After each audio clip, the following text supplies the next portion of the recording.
Hi, everyone. Very excited to host Anima and Anandkumar today. And before Jovo introduces her, everybody probably here knows her both because of her scientific work and because of the work that she does in terms of standing up to some of the more inappropriate people in computer science. Thank you. You're a hero to a lot of us for various reasons. She's an amazing combination of academic, industry researcher, and activist. I personally look up to her. Before that, a gentle reminder that the Learning Salon is an interdisciplinary forum. We gather every week and discuss intersections, bridges, and contentions between biological and artificial learning. We very much believe in the sort of discussion as a separate skill than writing or giving talks. And we focus very much on discussions, conversations, and talking to each other from very different disciplines. So if you're from a discipline and you don't know something, you can ask clarification questions in the chat during the talk. If you have a question directly to the speaker, you can put it in the ask a question area and vote on each other's questions. And there are people here from many different disciplines. We have neuroscience, psychology, philosophy, cognitive science, AI, machine learning. So do not feel that your question is not a good one, or feel that maybe everybody else thinks it's obvious. It probably isn't. If you have that question, somebody else has it too. We especially encourage junior members of the audience, if you're a student, to actually write your questions there and also vote on each other's questions. And write if you would like to be asked for you. So in case your question gets very highly voted, we might ask you to come to screen to ask it in the flow of the conversation.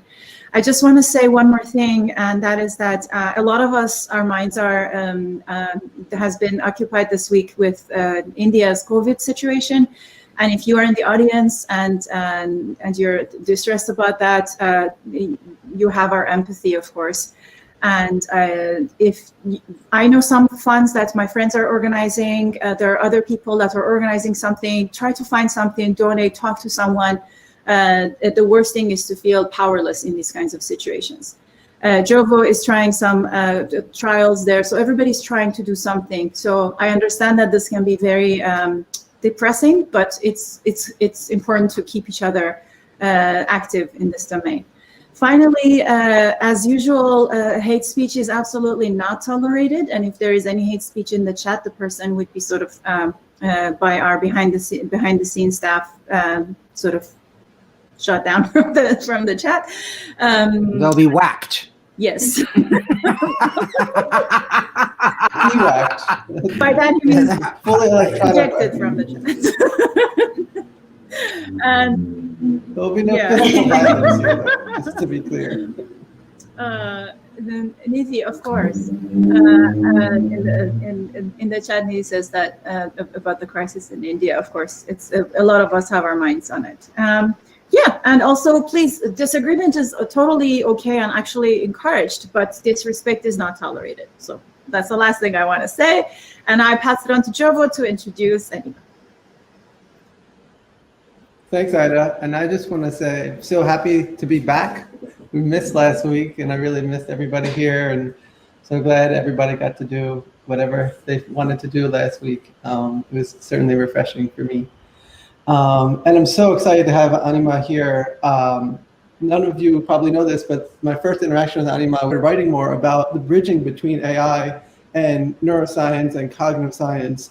And it's just been such an exciting development for me. It's exactly what I'm obviously most excited about, and many of us on the salon are most excited about. So it's so great to have her here. And just recently learning about her interests, it turns out it's not a new development for her. She's always been interested in the relationship between AI and embodied AI and bringing mind, body, consciousness together. And she actually does it in her own body with dancing, and maybe she'll build one day a robot that can dance and sing and have feelings and be conscious, and then it'll just be one more of her incredibly impressive accomplishments. So we're so excited to have you. Thank you so much for coming, and we're really looking forward to talking to you. Thank you. Thank you, Joe, and thank you, Ida. That's such a touching introduction. And Yeah, it's great to see everybody here. I know feels like a really long time, right, since we've all caught up, and but it's really nice to have a setting like this that focuses on discussions, that focuses on the community. I think these events really help us still stay in touch and feel connected. And thank you, Ida. I hope I pronounced your name right. So It's for Ida. Ida, thank you. I'm always making sure, like, just as you did. So, for bringing the attention to the COVID crisis in India. I mean, there was a lot of scare in the beginning, right, that India is especially vulnerable given the large population and the income inequality that we see in the country and the lack of access to healthcare. Thankfully, we dodged it last year, but this year it looks bad. But the hope is the vaccine drive is coming back again. Vaccine production is ramping up, and right, many other countries are also coming together to help with supplies. My hope is we can do the best to control the surge. I mean, that's always the challenge with a pandemic like this. It's very hard to convince people before the surge not to, be having, kind of mingling and doing very humane things. I mean, it's very human to hug each other, to get together, especially after a year of isolation. And now, unfortunately, that leads to the surge. My heart's, all of our hearts and minds are with that. And maybe we can throw Modi out of the chat room of the world. Yeah, there is, populist politics around the globe we've seen has not served anyone well, right? That's the challenge. How do we ensure social media that can prevent misinformation? This is all something we should all be striving for in our own ways. We're all, in a way, somehow or the other, connected to big tech, and let's hope we find ways to have a safe environment for everybody online. For those who were following me on Twitter, you probably know what descended there and what caused me to at least suspend my Twitter for now. I should say that it has certainly opened up my mind to focus on research and focus on people I care about and do a good job there. But I do want to be part of the larger community and affect much bigger goals, especially social justice goals. And let's hope we can find avenues to do this, like here. I do think Twitter, without any safety protocols, is, I only realized after coming out of that how much my mind was stressed with that, how much there was anxiety every day. I was waking up and the first thing I was doing was checking Twitter to see if anyone has trolled me again. So that was not a good situation. If I'm feeling that way, I'm sure a lot of you others are also feeling that effect of online presence or online interactions, because we've been in a year of isolation in a lot of ways. The only way to interact has been online. So I ask everyone to also take care of yourselves, both mentally, physically, emotionally. If you want to take a break, please do. I think that goes a long way. Before you share your slides, I want to say, I don't know if you see the chat, a lot of people are saying that they miss you on Twitter. Yes, I saw that. I miss you guys too. I miss all of you. And let's find ways to stay connected. Again, feel free to reach out anytime. I know so many of you have done. I appreciate that. And I'll try my best to keep in touch. So let's now get to talking about science, which we are all here for. And that's the common language and the common passion we share. So excited to do that. So I guess given the talk is short, maybe we'll kind of run through that and then we'll completely open it up for discussions. Okay, let me remember. Oh yeah, it's here, the share screen. Not PhD. Yes. There. Yeah, Perfect. so I hope everybody's seeing that. Yes. The broad strategies to look at, right, like our recent works that aim to bridge this gap between artificial and human intelligence. That's indeed a tall goal because of, all the amazing capabilities that our brain has, our social networks do. How do we bring that into AI is a very long-term goal. But certainly the question is, how can our own intelligence, our own brain architecture mechanisms inspire us to build better AI, more robust AI, AI that can do few shot and zero shot learning well, that can understand concepts and compose them in entirely new ways, right? These are the aspects we want to build into AI by taking inspiration from our own intelligence mechanisms.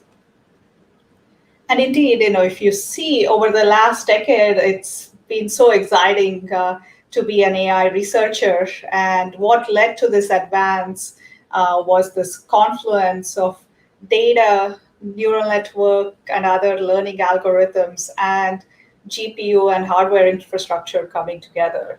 So what I call the trinity of data, algorithms, and compute was responsible for the coming together on creating this deep learning revolution. But how do we go from there, right? If you think about the AI algorithms that are in production today, they're still fairly simplistic. It's still predominantly supervised learning. Our priors that we infuse into the system are quite weak. Maybe we add convolution for images, and that's about it. So a lot of it is simple intuitions and simple priors. And our design of tasks could also be narrow and simple.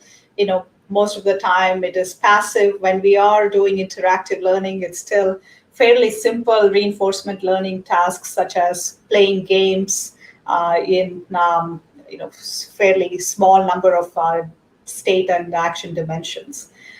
So we've made a lot of progress, but there is still a very long way to go, right, to bridge the gap.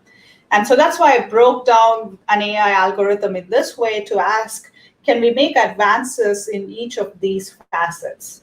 Can we think of learning algorithms that go beyond supervised data? Can we design better priors? Can we design better tasks, multitasks, being able to have actions and decision-making in the loop? How can we accomplish all that together? Because that's what ultimately will lead towards bridging the gap with our own intelligence. And so, that's how I've charted out a few aspects that are very important to have this now next leap in AI capabilities. On the data front, certainly the big one is unsupervised learning. And we have seen exciting developments over the last couple of years in self-supervised learning, right? So can you create your own supervision? Can you augment your data set with transformations that preserve some kind of invariance, right? And feed that as a new task to supervise over. And that's been very effective. In fact, even beating supervised learning in, say, ImageNet and other standard tasks. So that gives us a lot of hope that ultimately we can get to fully or almost, very strong unsupervised learning methods that learn the underlying concepts, and then with a small amount of supervision can do very well in different predictive tasks.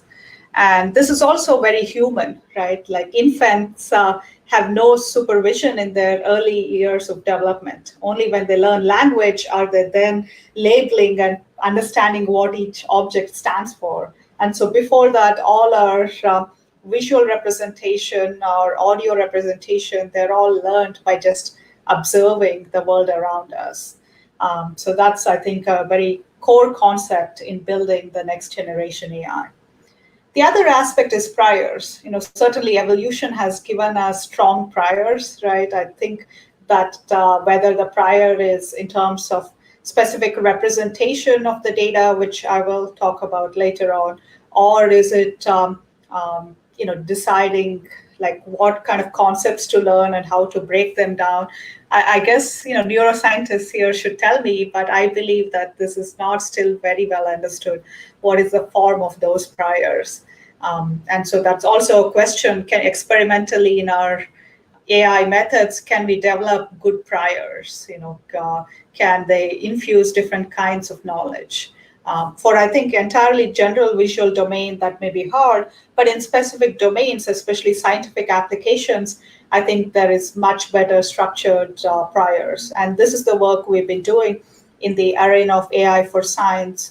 For instance, in quantum chemistry, trying to solve the Schrodinger's equation, which is the fundamental equation to analyze the quantum properties of molecules. And there's a lot of good prior knowledge. And so instead of using a plain graph neural network, can you augment it with the right priors? And that has been very powerful in being able to do zero-shot generalization.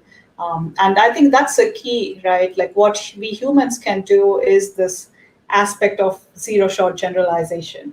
We, for instance, a child seeing an elephant for the first time will still know it's an animal, it's a four-legged animal. It has a tail, it has eyes. So these are kind of aspects that a child has picked up by observing other animals.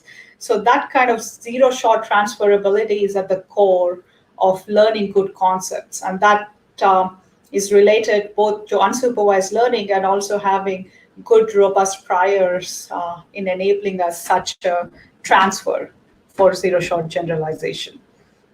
And the last one with tasks is especially important for embodied AI. If we want our robots to freely roam the world, be able to handle all kinds of challenging terrains, go to Mars like we see with the Mars rover, but be much more autonomous in the decisions it makes, we need it to go beyond narrow task learning to multi-domain, multitask learning, lifelong learning, online learning.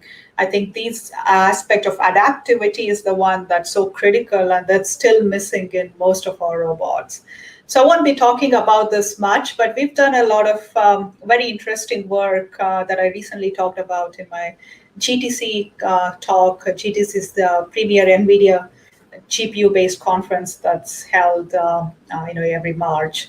So you'll see there, especially the role of simulations, how we can create all kinds of interesting curricula of tasks to enable the robot learning and find good sim-to-real domain adaptation methods to transfer that to the real robot.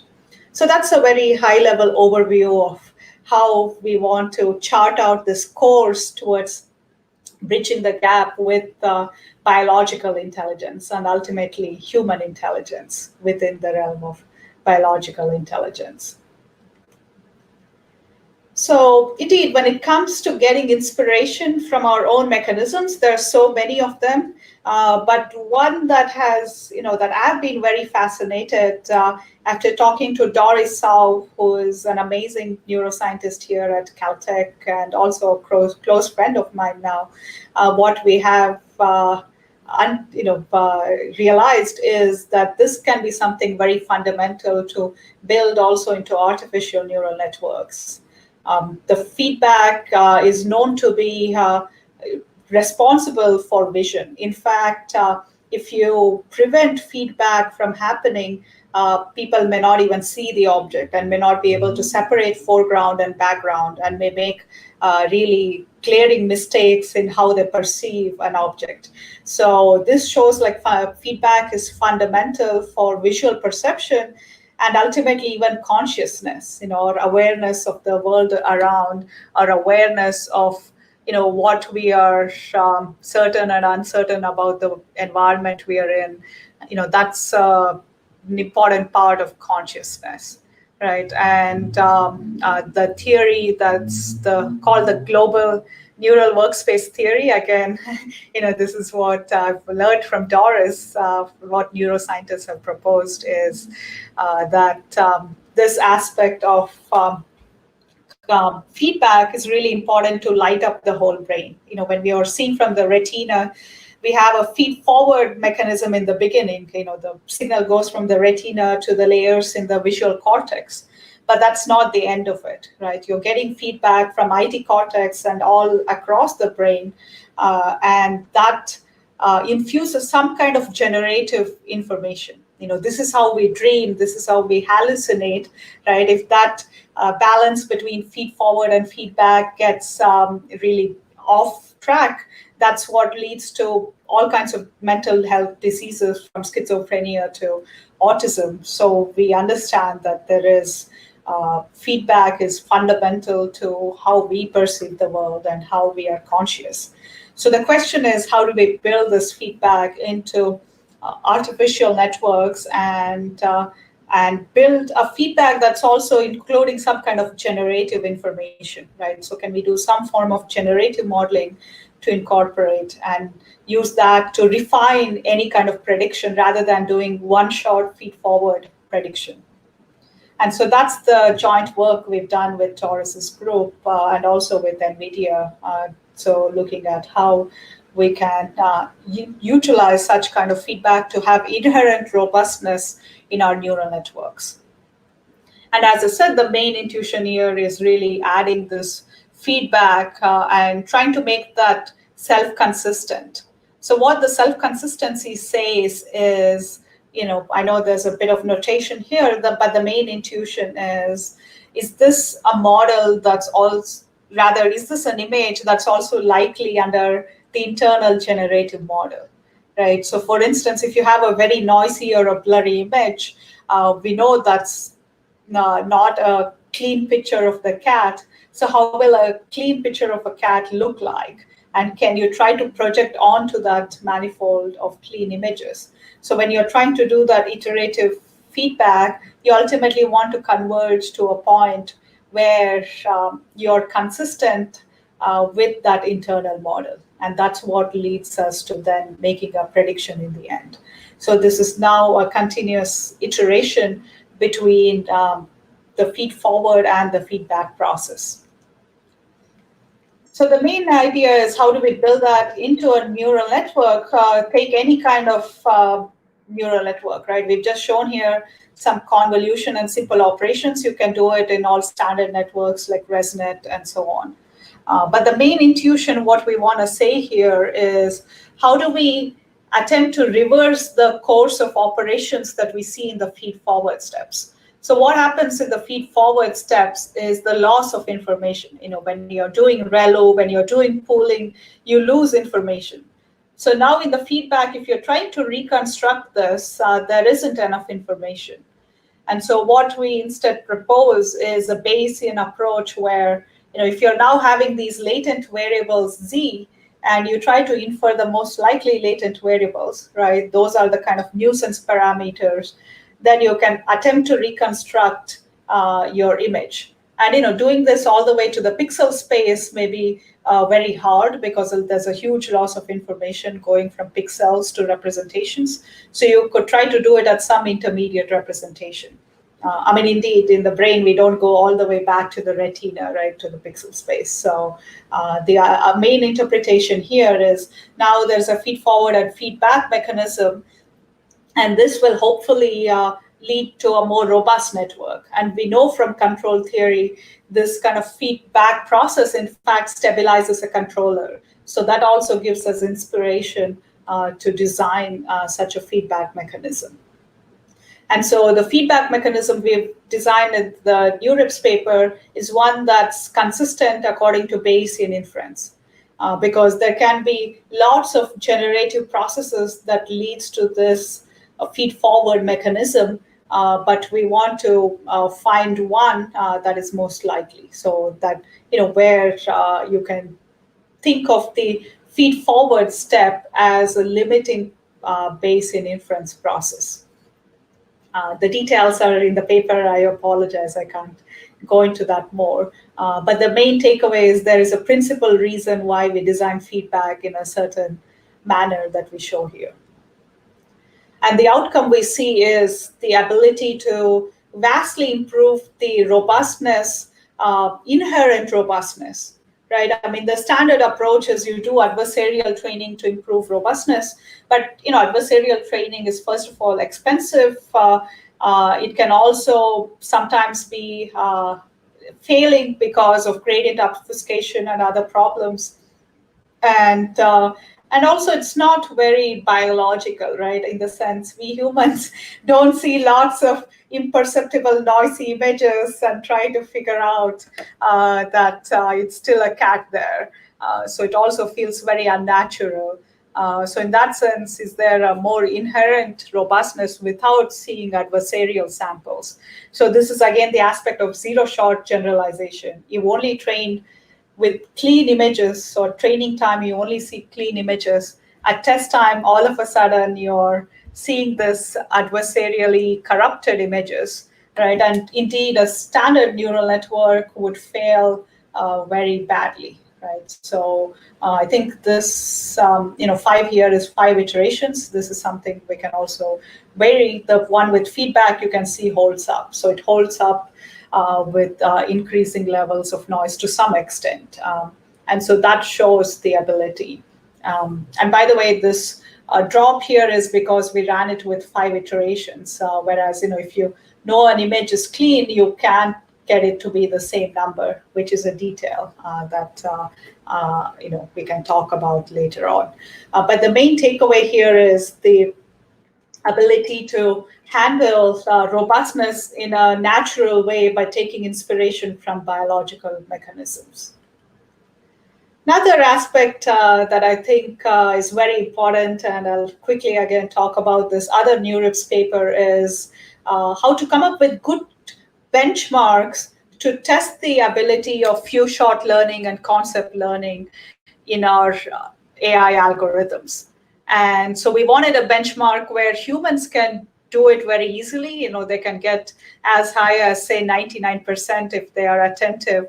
But it's still hard for AI algorithms. And it's not a small data set, right? So we want to have the ability to generate lots of examples, but we also want to prevent overfitting. So just because there are more examples shouldn't mean the network can just learn everything. So as we are generating more samples, we are also expanding the vocabulary. We are expanding the diversity of samples. And so that's the regime we're operating in, and that's been a crucial aspect to show which few-shot learning algorithms, meta-learning algorithms can do very well in this challenge. And the inspiration comes from Bongard, who originally, again, the inspiration coming from human cognition, right? So what his goal was to look at the properties of how humans have cognitive abilities. So that was his goal, to hand design this challenge. And the idea was to ask, what's common among these set of positive examples as opposed to these negative examples, right? So you need to abstract away these concepts and not just do pattern recognition on these shapes, because that would fail. So that kind of reasoning is what Bongard set out to do. But that was a small data set of about, I think, 400 problems or even less. So this is not suitable for machine learning, especially deep learning algorithms, because it's a small data set. And so what we set out to do was to programmatically generate shapes and concepts and do this few-shot learning and come up with different kinds of shapes, from free form, like with a visual programming tool, to basic shapes, like construct different shapes in compositional ways, and also compose simple shapes into a more complex shape like this here, right? So can we have all this abstract concepts here? And the main aspect is that this is a much larger data set, and we can continue to generate many more. So the number of problem instances is not an issue, but as we are generating more, we are also creating more diversity. So it's not just the same kind of shapes or the same concepts in those instances. So what are some inspirations we've taken from human cognition and try to build it to the benchmark? For instance, the aspects that humans can do very well, but that's still very hard for AI to do. For instance, one is context-dependent perception. For instance, the same example, it's the same pattern, but in this set of examples, the common property it shares is that having 4 lines. Whereas here, the common property is having 6 straight lines, because you can break that down into 6. So the idea is the same image may have multiple concepts that it can explain, and it depends on the context of the other examples to decide what concept is being used there. So it's not just pattern recognition, which almost all current deep learning methods do. And the other one is this analogy making or compositionality, right? Compose simple shapes to more complex ones. And the last one is this infinite vocabulary. So keep creating new shapes and don't just overfit to a limited set of shapes, which almost all of the previous benchmarks do. If you've seen the Clever data set and many other spatial reasoning data sets, they limit the shapes, and that can cause neural networks to ultimately overfit. If you have enough examples, it kind of learns all the shapes. So we prevented that. And being able to do that meant a big gap between even the best meta-learning methods and human experts or even human amateurs. So expert is really somebody who paid more attention more than anything else here.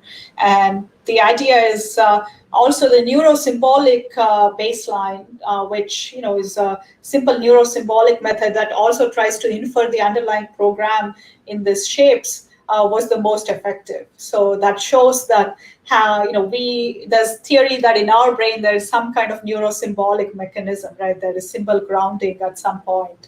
So building that also into AI methods is, I think, something hard, but probably needed for this kind of few shot and zero shot generalization. So a few other topics I want to quickly touch upon before we leave for discussions. One is causality. Causality is so important. We have intuitive abilities to understand the physics. If you're you say a child in water for the first time, it's still trying to model and kind of get a sense, right? So because there is understanding of the underlying physics. So how do we get that? Without getting into the details, the main idea is, from directly going from videos, it's a very high dimensional space. This is hard. What we did was key point inference. We infer key points and then build a causal graph and do causal inference on that graph also temporally as the process is evolving. So just to show this, for instance, we only trained on some other shapes of clothes such as shirts and directly now infer the physics, right, of what's happening in this pant piece here. So, and you can see, like with predicted key points, we can accurately predict how it's going to move in time. And so this was the first work that directly attempted to infer causal relations from directly from video. Sorry about that. So. And you can also, the key aspect of causality is, again, extrapolation or zero-shot generalization, right? So even though we only trained on 2 balls during training time, you can directly infer the physics for more number of balls, right? So, or more number of springs in this case, or different settings, because causality means this physics is invariant across these different configurations. So by learning causality, we can do extrapolation and zero-shot learning. So in this other work, all these are, by the way, NeurIPS papers last year, what we saw was the question of data representation.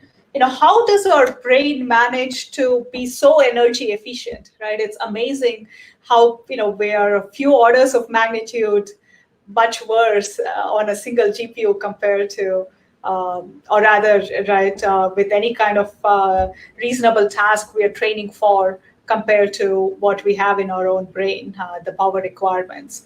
And it's theorized that a very important aspect is being able to have very rough quantization, being able to quantize to a great extent in our brain. And it suggested that it's a logarithmic number system that operates in our brain. So these are, again, done by neuroscientist Bartol et al.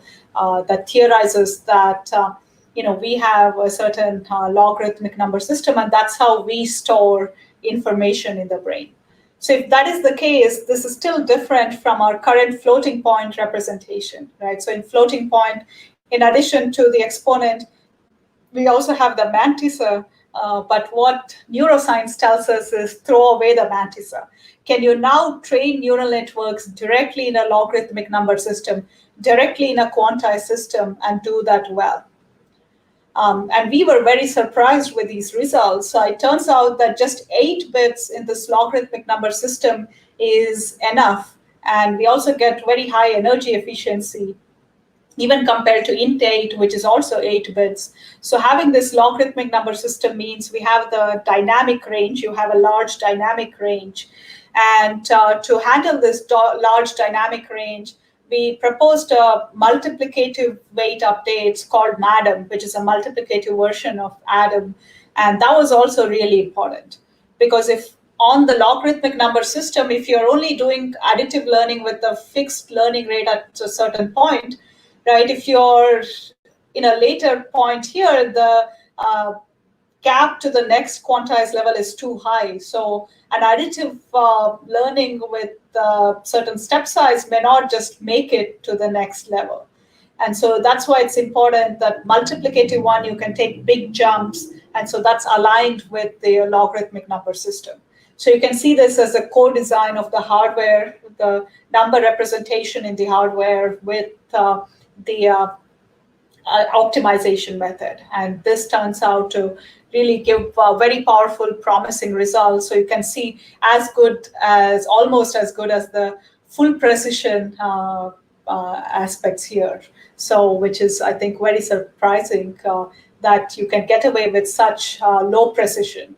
But the key was logarithmic number system. You can't do the same with just int representation. Yeah, so I'll stop here. I tried to cover many concepts here. I hope you at least got a high-level takeaway.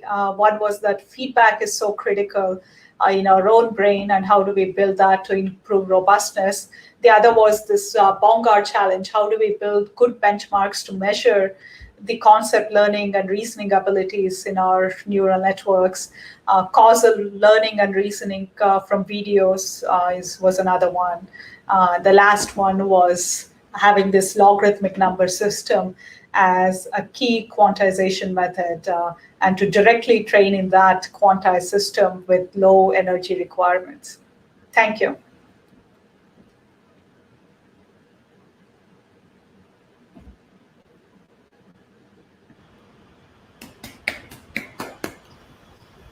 Thank you. That was a fantastic force. And there were questions in the chat that you didn't see, but we will slowly unfold them. Since John really enjoys it when I say this, John, would you like to go first? Oh, God. Okay. Yes. Thank you. Welcome back, Ida, from Paradise, by the way. Thank you. For those who don't know, I was at Yosemite hiking there for 3 days. So I guess Anima goes there more often because she's there. I am now, for the first time in my life, I'm jealous of anyone living in California. It's so beautiful. That's awesome. Yeah, being outdoors and being, I think amidst nature is a gift given to all of us, right, with the pandemic. So we try to make the best of it. So I think your title for your talk, Anima, is the closest to what the name of the whole salon should be, right? I mean, this is Jovo's dream when this all began. This is exactly this, right? And I don't know how much you've followed the salon, but this has been a recurring neural network conversation. We've been talking about this a lot. I found myself feeling during your talk, of course, we agree, whether it's Francois Cholet's approach or this one trying to get, and then the original GoFi also wanted to know how to do reasoning and knowledge and common sense. And, it seems like we've had a kind of a sandwich, right? We had the first attempt and it was a horrible failure. Then we went the classification route. And as you say, your 3 ingredients. And now everyone's saying, well, we're going to have to come back and do it right, that the initial generation failed at. But if I understand you, and I think in one of your papers, you are a little bit unsure whether deep neural networks, recurrent or not, are going to get us there, right? And when Bengio talks about this need, I think he's been quite explicit in saying, I don't want to go back to having, I don't want to go symbolic, right? There's got to be another way to do it. But I find myself not knowing whether you're saying that the glass is half empty or half full when I see what you've done. I mean, for example, when you do all that training on those shapes, isn't it, as soon as you have to have a big training set, haven't you already lost? In other words, so I can't quite tell actually where you stand. Well, I guess I'm trying to have it both ways, right? So, I mean, yeah, that's a fair point. I think, right, at the high level, what I do want to say is, deep learning in its current form has made such a big impact on the world, and that's important. And there is the power of representation learning, right? Even with our current neural network frameworks, and especially with self-supervised learning, the promise we are seeing. But I don't think it's enough. The question is, what additional element is needed to go from essentially from system 1 to system 2, right? Like system 1 and representation learning, we could possibly do very well with neural frameworks. But if we want to ultimately reason about entirely new compositions and new abstractions that we haven't seen in training time, I think that's where some form of neurosymbolic approach would be needed. The question is, how do we have one that's scalable? How do we have one that's, right, that the symbolic and the neural parts come together correctly? What level of abstraction should there be symbol grounding, and should that be explicit symbol grounding, or are there other mechanisms? I think that's open question. I don't have answers there, but I think my sense is we certainly don't need neurosymbolic mechanisms everywhere, right? And even maybe some of the easier so-called reasoning challenges are easy to break with just neural approaches. But for the hardest reasoning tasks, I do believe we need a hybrid approach. So just for everyone's sake, just to understand what that actually means, right? So in other words, this happened a lot when connectionism was debated, right? There was a kind of a period when connectionism was sort of eliminationist. It was, look, we don't, as you just said, we don't always have to invoke system 2, right? And, and then connectionism became a little bit more just implementational, going, yes, maybe we are going to need some symbolic approach, but at least it's going to be implemented in neural networks. I mean, motor cortex doesn't look that different from prefrontal cortex, right? So maybe you go from one regime to the other, but you have to end up using something that's somewhat neural network flavored, which is what I think you mean by neural when you say neural, right? So are you saying that we may have to go from a kind of eliminationist regime where we can be anti-representationalist and activist, connectionist, and get a lot of intelligent behavior accomplished with system 1s? I mean, we've talked about this, Ida, Jova, and I. Lots of very impressive system 1 are out there, right? But at some point you make this threshold into system 2, right? Where system 2 suddenly becomes a more useful way than just a really cool system 1. So do you think that transition from system 1 to system 2 is a little bit like going from sort of eliminationist connectionism to just implementational, and that when you say neurosymbolic, like Paul Smolensky talks about, yeah, we're going to have to build it out of the same stuff, but it's going to have to sort of riding on top somehow do symbolic work of some kind. Is that precisely? So is that what you mean, that you feel like you can use the same material but somehow eke symbolic action out of it? Is that yes. What you mean? So yes. How are you? Okay. Yeah, no, you put that very well, John. And, the way I think I mean with that is how we can use those learned representations, right? Neural networks give us a great way to learn the representation, and we can further strengthen that with mechanisms like feedback or, like self-supervised learning, robust learning. But somehow once we get to that representation that has the relevant information in a sufficiently low dimensional space, then the aspect is, symbol grounding means some kind of discretization, right? So, and what is that right way to discretize, and what is that space of symbols? And that, I think, is also the question of what is the right level of detail, like, what is the abstraction needed for that reasoning task, right? So it is also task dependent on how we want to do that grounding.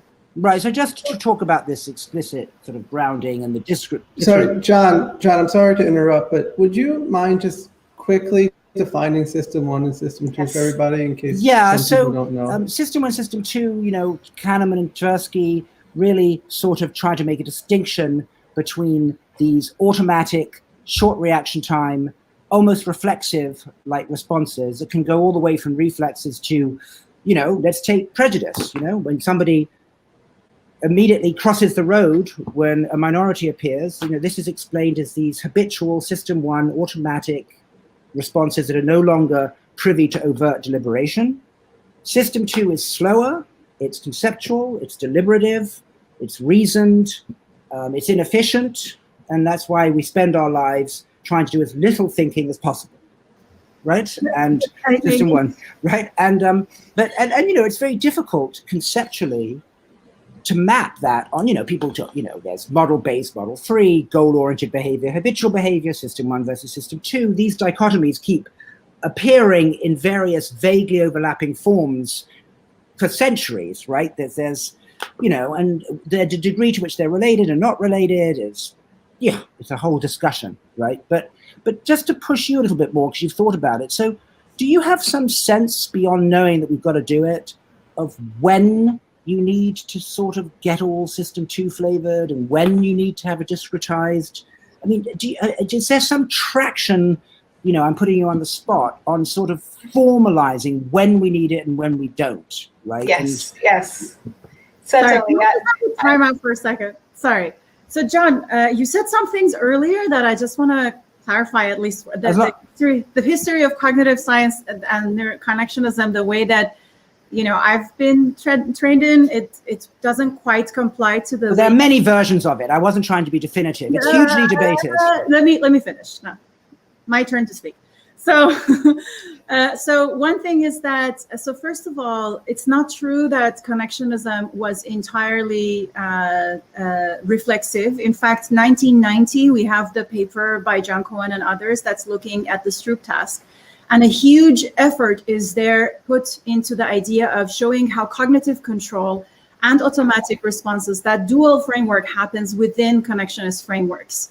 So first of all, it's not the case that connectionism. I never said it. I never said that. I said that you could. I didn't say it. I said. Do not interrupt me, John. That's not what I said, though. Please mute yourself. Do not interrupt. We have to talk about it. You can't interrupt. I can please mute mute him. We've talked about this, John. I know you get excited. You can't interrupt women.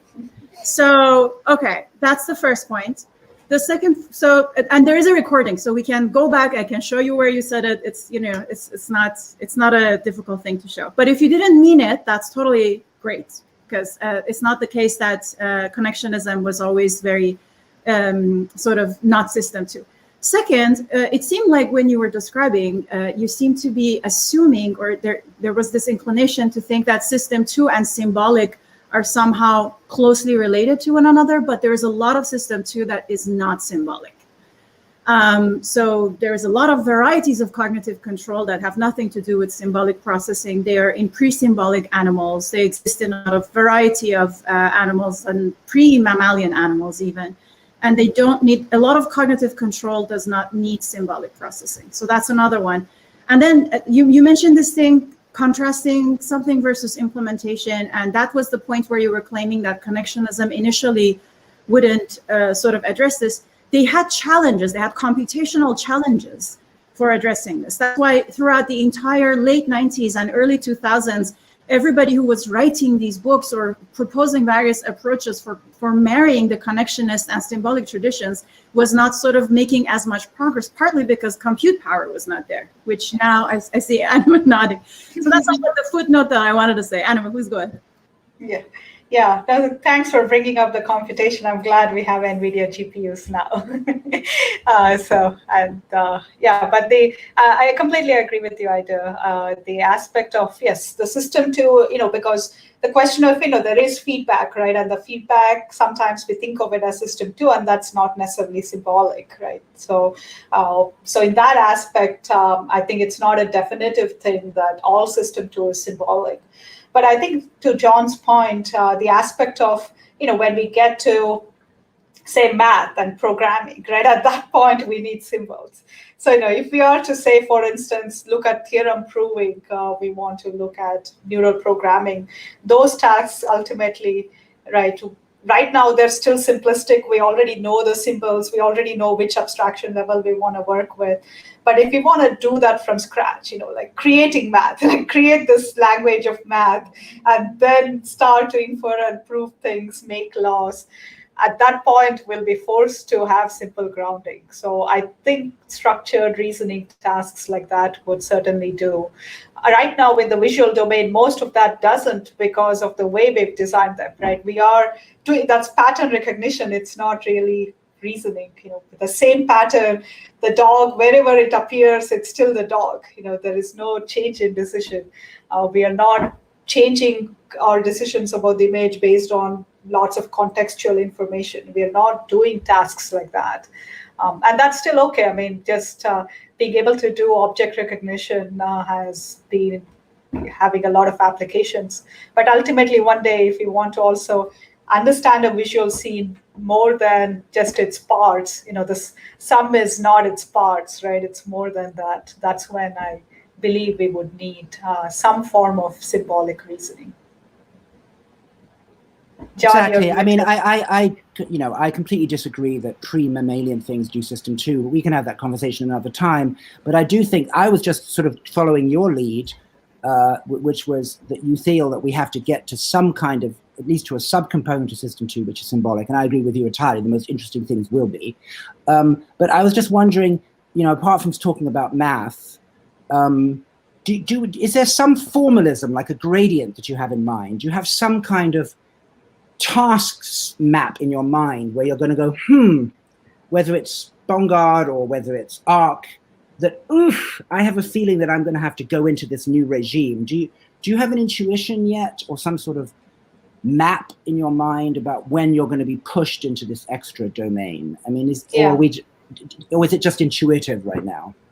I mean, I think the three concrete points I mentioned that led us to creating this data set, I think those are important, right? One is, as I mentioned just before, going beyond pattern recognition.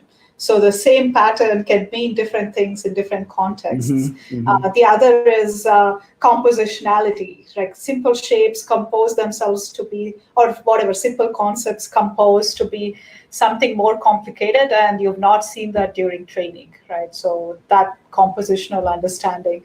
And the third is a very large vocabulary, right? You have an open universe, you have an ever-exploding number of new images and concepts, but they have some underlying compositionality, right? So that's, I think, where, and so that's the aspect, right? You look at this data set, it's such simple shapes. I mean, you'd be like, why can't the best neural networks do this? And it's not about the lack of data. In some other cases, yes, the goal is small data learning. Our goal is, no, I mean, you're allowed to have all the data you like, but it's more problem instances, right? It's a growing universe. And so that means just more data is not a solution here. Yeah. Thank you. It's fascinating.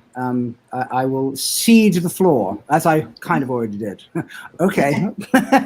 Thank you, John. Thank you. That was really interesting discussion. Thank you, John. Of course, this is all with a lot of love, but the idea of not tolerating cutting off women is a very serious one. We show it in action. And that's system one, right? Totally system two to object to it. Also, a lot of people, John, in the chat, where Kanaka had an octopus image, and now there's a lot of things. David Linden and critters like octopus can do multi-step observational learning with this requires system two.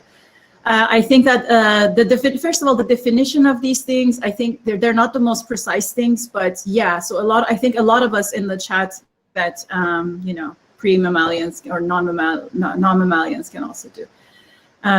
Kanaka says, hi, David, team all the way. So octopus all the way. So a lot of people are on that side. And Melanie disagreed. They said that she disagrees with you that system 1 is neural networks are, so connectionism was system 1 and symbolic was system 2. So disagreements, I guess, which is very welcome here, of course. Okay, Joe, do you want to go next? Sure. So I don't really have a question. I just wanted to relay a comment. So I've worked on synapses for a long time. I had a big grant with Stephen Smith, who was at Stanford, and then the Allen Institute to understand the molecular components of synapses. And currently, I have a grant run by Kristen Harris, who is at UT Austin, who's a fantastic neuroscientist. And when I was reading your paper on the precision of synapses in neural networks, I asked her, I was actually on a call with her and Terry Sinowski today. And so I was telling her about it, and she remarked how impressed she was that in neuroscience, she fights everyone trying to convince them that synapses have more than 1 bit. And in deep learning, you're trying to show how synapses could have less than 32 bits. And that's just such an interesting, completely different perspective on what a synapse does and what its resolution is. And just one of the, I think, very interesting open discussions among neurobiologists and AI researchers, just like, here's a big difference that we have, and where should we land? I just thought that was such an interesting perspective that you brought to it, like, hey, let's see how much we can do with this and bringing it back to the biology. So I just thought it was really cool, and she thought it was really cool. I don't know, she said she's going to try to come. She has a lab meeting, so I don't know if she'll be here. But.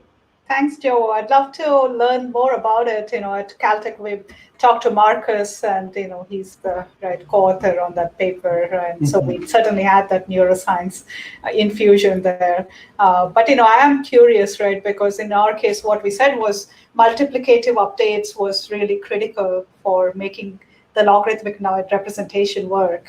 But when we see Hebbian rules, that's still additive learning, right? So the question is, have people attempted to do multiplicative versions of Hebbian learning in logarithmic number system in neuroscience, and is that better for spiking networks? I don't know.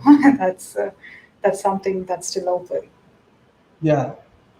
So yeah, that's all. I just want to hear everybody else talk now. So I had a few other questions.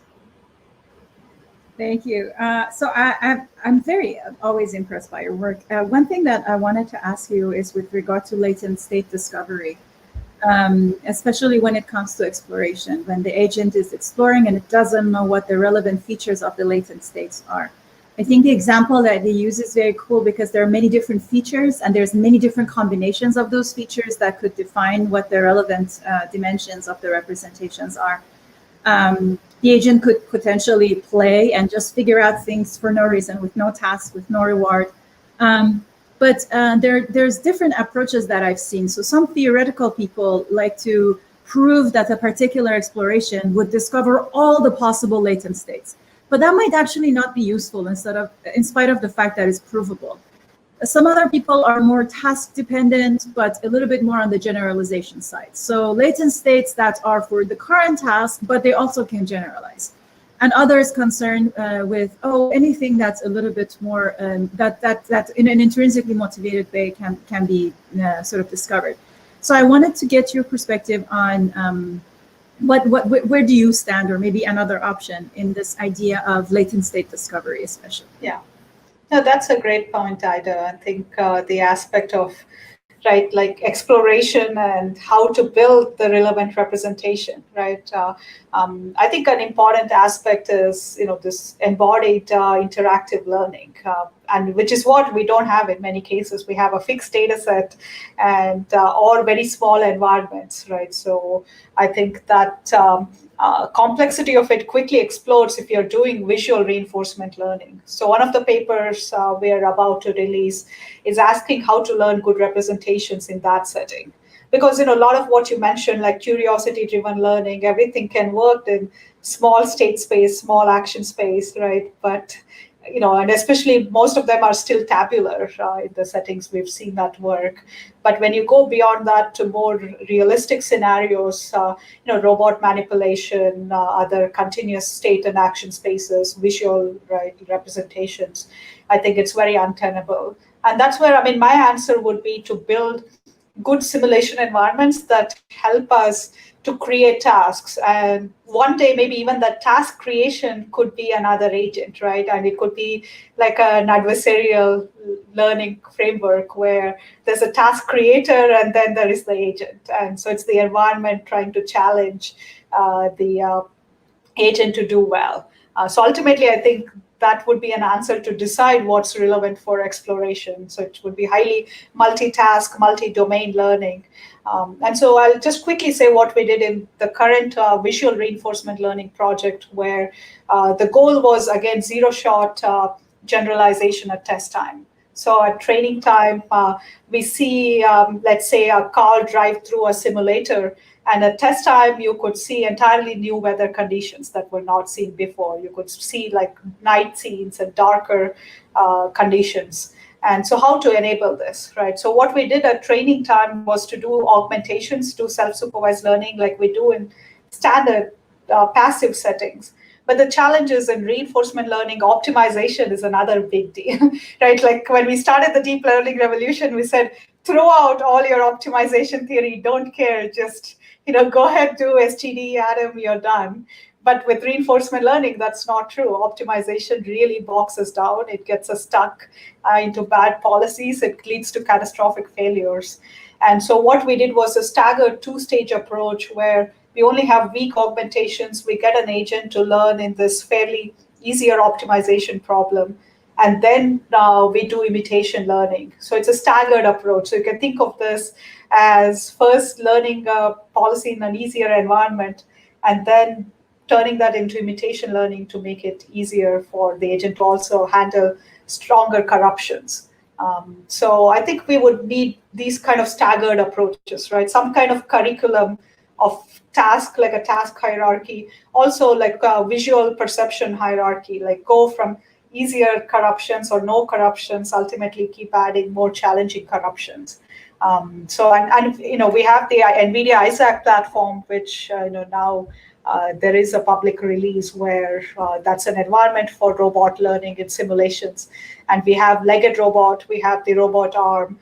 And so being able to do all kinds of curricula of tasks in this simulation environment and having them be physically valid, giving us modularity. So you don't do low-level learning, right? Like, when we trained our four-legged robot, primitives like trot or walk, you don't learn from scratch. That's a fixed controller. You learn how to mix them together. Then that leads to easy transfer. So I would say ultimately the answer is probably not something like curiosity-driven learning, because we all cannot, even the most curious of us cannot afford to be fully curious, right? We'd be dead. So we have to have some other also drivers and barriers to shape that curiosity. I think it makes sense to have different developmental stages for neural networks. So you mentioned curriculum learning. In humans, curriculum learning turns into sort of different stages of development, in fact. And in fact, there's changes structurally in the neural networks of the brain that happens gradually after after certain kinds of learning as opposed to others. So what do you think that could be a way forward in the future? That, for instance, an agent to graduate from something in order for its networks to be able to do something else? Certainly. I think we'll not even have one agent, right? It'll be like these ensemble of agents trying to do different tasks. And that's where the social intelligence will also be very important. Multi-agent training and learning is going to be the future. We've done that at Caltech with a swarm of drones, how to get them, in that case, not really about intelligence, but really about even being able to handle their turbulence when there are so many drones close by, or also looking at optimization methods, right? If multiple agents are simultaneously trying to optimize, we know that simultaneous gradient descent leads to oscillations. So coming up with what we call competitive gradient descent that can fix those oscillations and be able to stabilize in large-scale, multi-scale games. So that's an area of research we are pursuing. So I think these aspects are also important. And the other one I would say, further off in the scheme of things, is evolution itself, right? I mean, so far we've said, okay, let's create artificial humans. I mean, ultimately, right, that's the singularity. But what about the evolution process itself, right? That, why do we have, for instance, 5 fingers? Why not 4 or 6 or 10? I mean, in each hand, I mean. So, and that's because nature has optimized that this is the best to grasp and hold and all kinds of diverse objects. So in a recent paper that'll appear in ICRA, what we have shown is if we now do this co-evolution process, so you give the option of how many fingers and how many joints to have in a hand, and so you co-evolve that with policy learning, and you challenge it with a diverse set of objects and different kinds of grasp, like pinch grasp, power grasp, what configuration of hands to be land. And it turns out, like, finger placement and joint placement, everything, right, turns out to be optimized, right, much better compared to if you try to do a fixed design. And so that's a whole other realm. I mean, how do we design our robots to work the best with the tasks? What kind of environmental pressures would we be giving them in our artificial simulated environments? Awesome. I'd love to talk more about multi-agent stuff, but let's hear from Melanie. Hi, Melanie. I love your headphones. Thank you. Hi, Anima. Thanks so much for this great talk. So I actually have 2 questions, and I don't know if I can sneak them both in. So the first one is, I think John already asked a version of this, but I'm really interested in your work on conceptual abstraction and analogy. Obviously, that's an interest of mine from way back. But it seems to me that the things like Vanguard problems and other tasks like that are fundamentally like low shot learning tasks. That's the whole purpose of them. People don't need extensive training to do them. So why are you framing it as a more, deep learning, big data kind of task? Yeah, I think that's a great point, right? So, we can do it with just few examples, and each problem instance indeed is few examples, right? But the idea is if we can give lots of such problem instances, can deep learning grasp it? And the question is, how did we learn our own visual representations? And from what I understand from my neuroscientist friends is, as infants, we are observing the world around, and apparently, like, the way the infants move their head is also critical, right? Like, we are trying to kind of figure out, oh, there is an occlusion. If I move this, how is the foreground and background going to change, right? So in that sense, we do have lots of examples as infants to come up with a representation of the world. So if we give no representation learning power whatsoever to neural networks and ask it to just do few shot from just a few problem instances, I personally think that's impossible, unless it's some magical thing happens. I understand your point, but the issue is that when we learn about visual representations and concept formation and so on, we're not given examples of these kinds of test problems. Babies don't learn to solve Vanguard problems by practicing on Vanguard problems. And, there's this other set of problems called the Ravens progressive matrices that a lot of people in deep learning have picked up on. And they're very explicitly meant in the human, use of them as an IQ test to be essentially zero shot. We're not supposed to practice, need to practice on that. It's just supposed to test general knowledge. And what I've seen in the Ravens problems, for example, is that neural networks can learn kind of shortcuts from the training data that don't really generalize. And I worry if you use a lot of training examples for these kinds of Vanguard logo problems that they'll still be susceptible to these shortcuts. Yeah, no, that's a great point. And that's something over and over we were very careful about right from the start. That was our concern.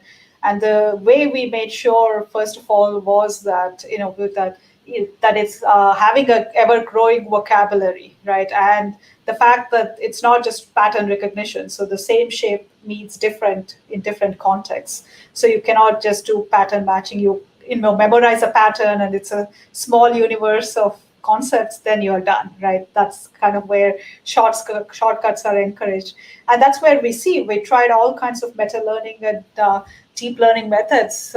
They plateau at 70% now, whereas humans can get up to as high as 99%. So we believe that's where this challenge is able to not just be prone to overfitting and shortcuts. And ultimately, I agree, right? We need some kind of transferability from real images to this. But the crucial missing piece to me is it doesn't matter how many static images you give. I personally don't think that's enough, because this ability to reason about occlusions that infants do. In fact, I heard about a cruel experiment on a kitten that was done whose, from its birth, its head was it couldn't move its head, like it was constrained to just stay still, and it went blind. So without the ability to move around and be able to interactively learn, apparently, right, biological visual mechanisms are unable to do the kind of concept learning or any kind of visual perception. So I think that's the missing piece. Can we have a rich enough visual environment where it can interactively, an agent can get the representations? And then is it universal enough to say, do Bongar challenge or ARC or anything else? I think that's a grand question. But yeah, Right. very, very, very Thanks. well taken. Yes. Can I quickly ask my other question? So the other question was, you mentioned early on in your talk, you had this picture that included of kind of the intelligence in general, that included an internal model, which, a lot of people talk about. We need internal models and so on. And I know John has some disagreement with that, which we've talked about in other venues. But how do you see that being incorporated with deep learning approaches? Yeah. I am, I'm somewhat aware there is a debate, right? How much is a generative model in the world versus some limited, right, representation of the world. But I think, so to answer your question of how concretely we incorporated that was to build now a feedback mechanism that effectively tries to infer what was, representation at a certain lower level, right? So from the highest level, can you try to reconstruct? And we know that's not possible because these are non-invertible networks, and invertible networks don't scale very well to large challenges. So our goal was to frame this as Bayesian inference, come up with a generative model in which this feed-forward step is the Bayesian inference, right? So can you come up with that kind of Bayesian consistency? And so that was our approach to design a prior to try to invert this non-invertible process. So what would be the most likely inversion process? Okay, so to you, internal model means some kind of generative reconstruction system? Yeah, some intermediate representation. It would be too hard in the pixel space. Great, thank you so much. Thank you. Thank you, Melanie. Please stay on in case there is I think that since Rosa is on screen, there's going to be an interesting discussion. So. Rosa, please go ahead. Yeah, so I was just wondering about this discussion of symbols and whether you think symbols are the kinds of things where we would recognize them if we were to find them, recognize them if we were to see them. Yeah, I think that's I believe so, right? Because the idea of symbols is some kind of discrete representation and something that's systematic, something that we can compose together and reason.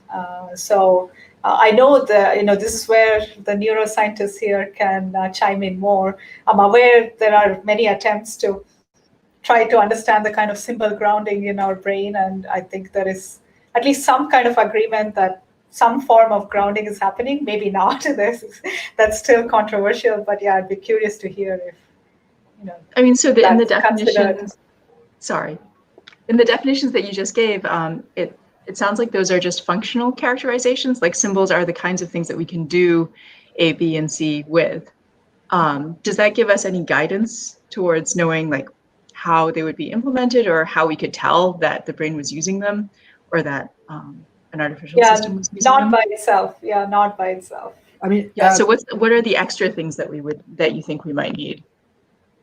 Yeah, go ahead, John.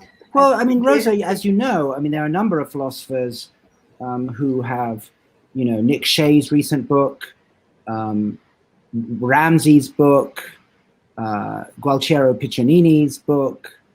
And as you know, neuroscientists use the word representation all the time, right? Every time you have some kind of correlational or structural relationship between an external environmental thing and what goes on in the brain, the word representation is used, right? Now, it's ironic, I think, that of the three fields, sort of AI, philosophy, neuroscience, I think the neuroscientists are the least sophisticated about the idea, right? And so they use it for every single correlation they find, right? Now, the philosophers I was talking like Nick Shea, Gualtiero, and others have actually tried to do exactly what you said, what would you need to do to naturalize the idea? And I'm not going to use the word symbol. I've decided I'm going to use the word functional representation like you did, a representation that gets used as a representation in lieu of the world, right? Which is, I think, what Anima was also getting at, right? And people have started to come up with, when is it parsimonious? When is it the most, to interpret the neural data, to posit the existence of a representation that's used as a representation? Ramsey will say that it can't just be reporting, like the neuroscientists say.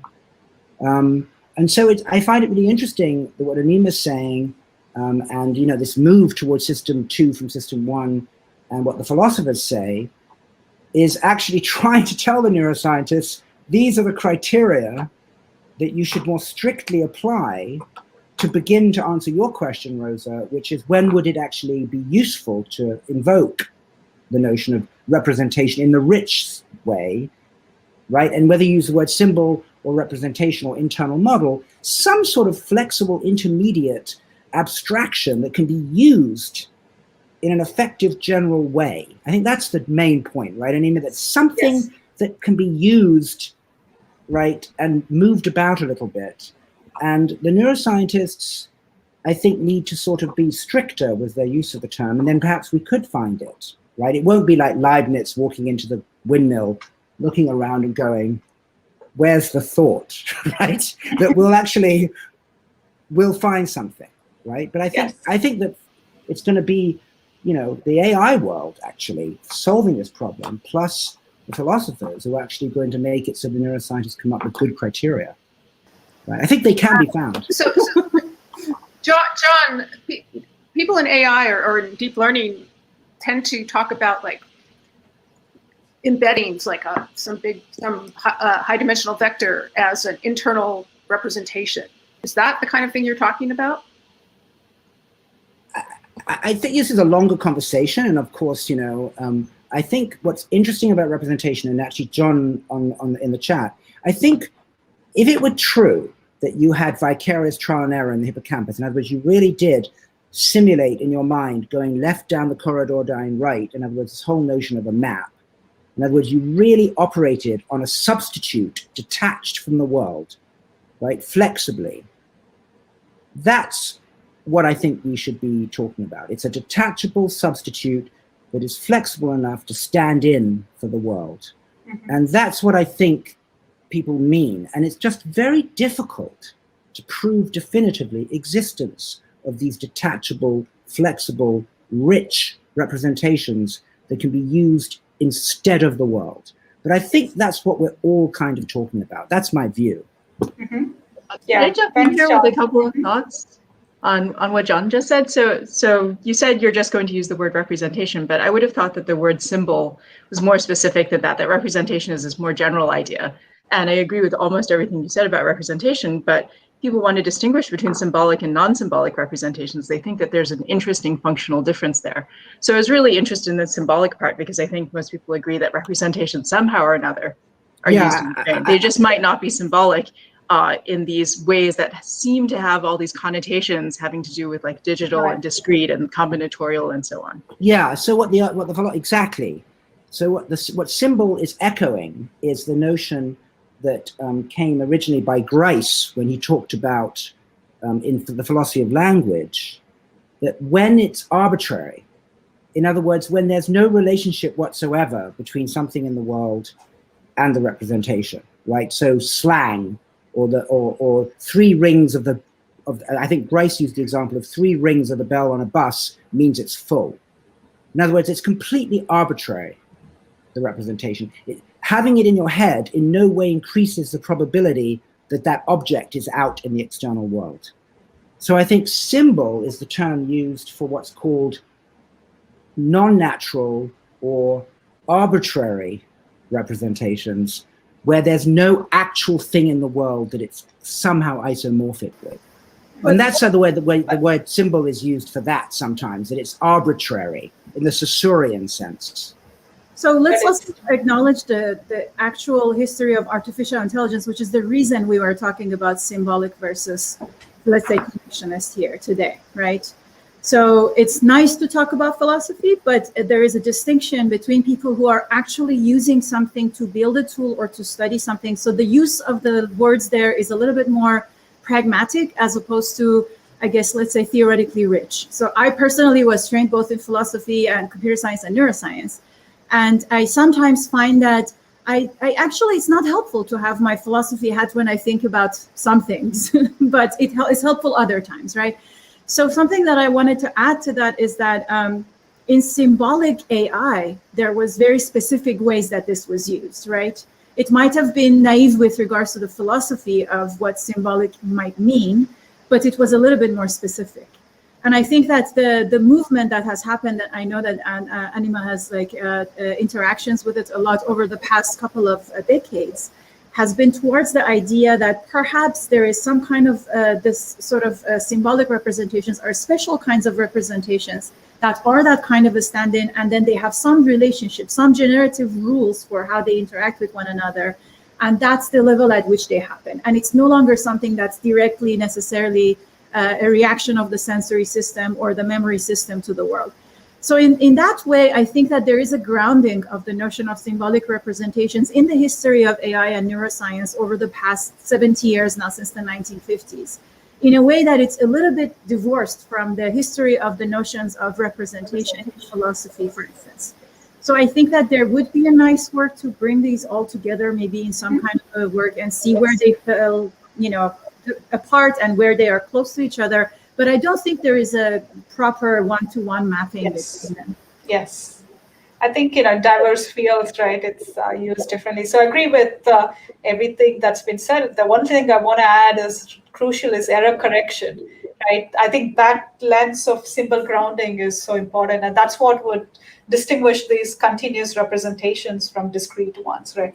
Like, what is a robust error correction mechanism that symbol grounding gives us? And I think that's the question of what's the right coding, right? Like, is this the right way to code this concept that helps us not only transfer, which is an important thing, not only do compositionality, which is important, but also be robust. I think that aspect is also an important. So that's where information theory would come in, right? How do I do the right kind of coding, and how do I do error correction? So yeah. It's why should error correction be different for continuous versus discrete? No, because with that's where the discrete, right? If there's even like error in the continuous representation, when you're discretizing, the hope is you can still discretize it to the same symbols. So you can filter out that noise. Okay, so it's more noise resistant, but it doesn't seem like in principle it would be a continuous representation would be less amenable to error correction if you had. Like, typically error correction mechanisms are a coding mechanism, right? And that's inherently discrete. And when you're coding, you're mapping it to some discrete symbols. At least that's, information theoretically, that's kind of the lens with which we see, right? And certainly you can do filtering in the continuous space itself, but when you're discretizing, the hope is it's much more resilient.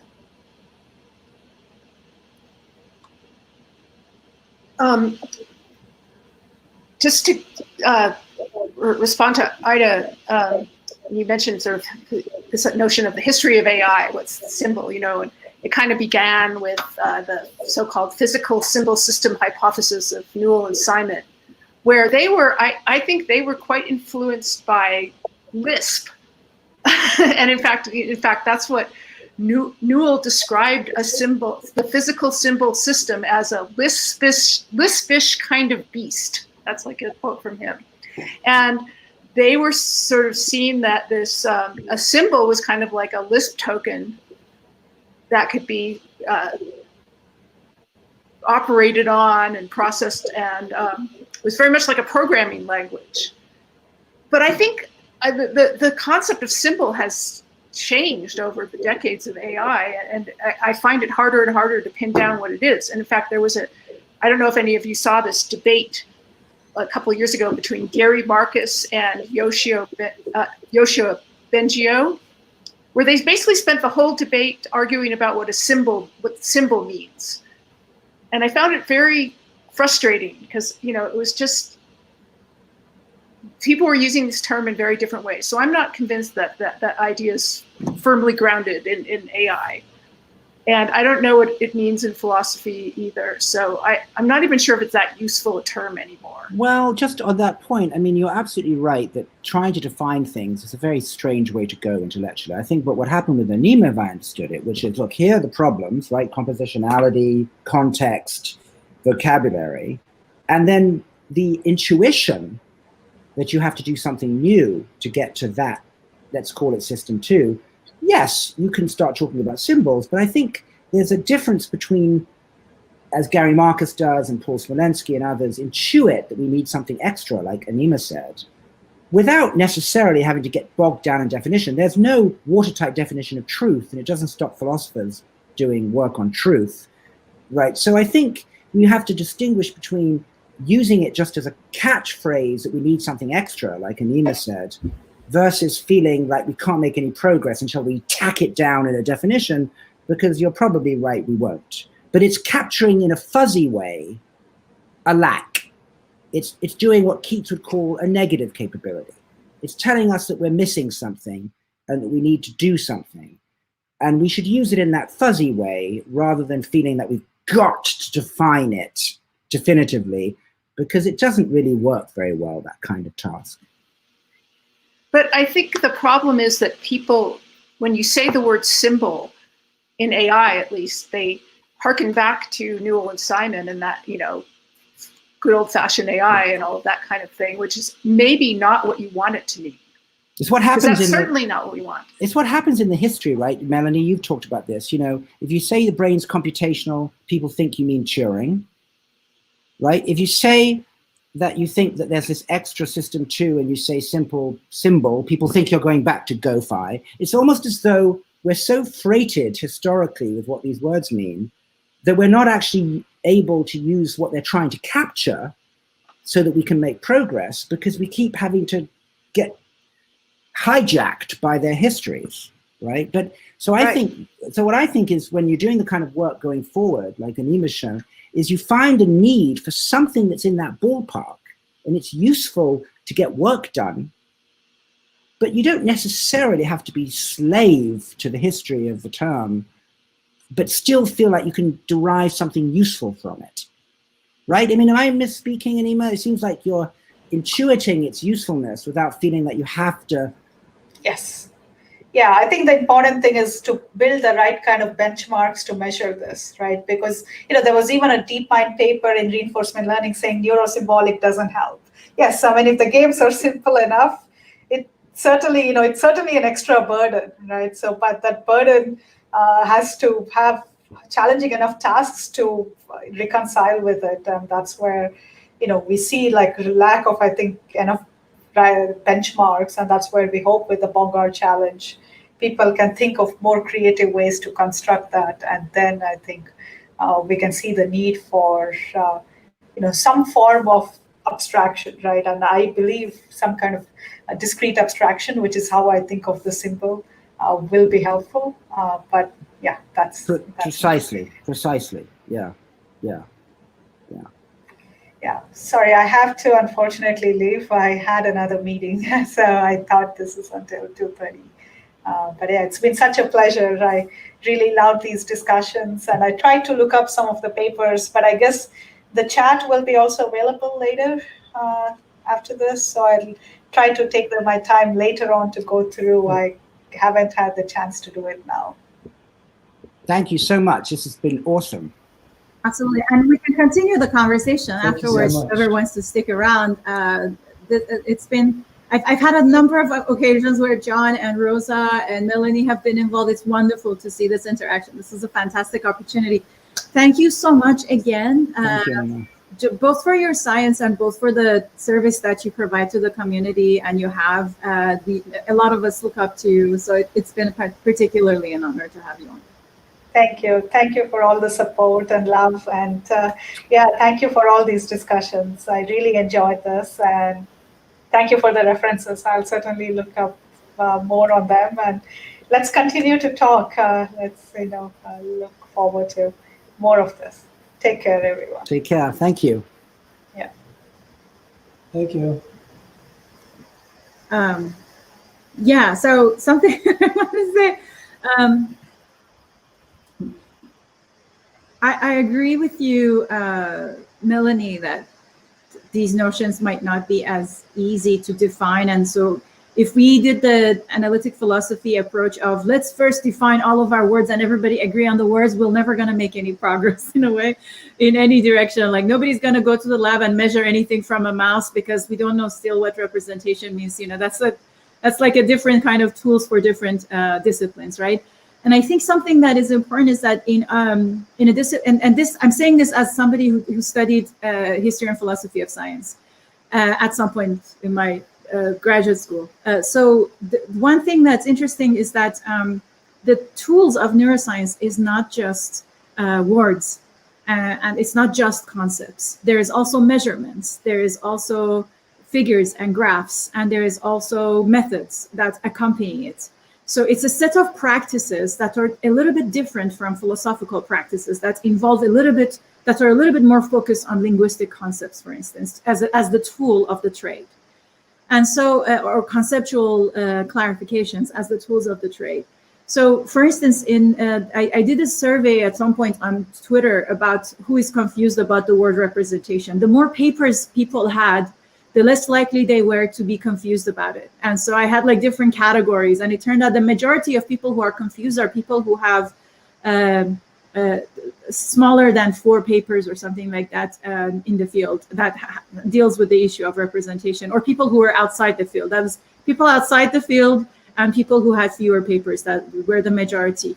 And the reason for that, I think, is that science is a kind of a practice.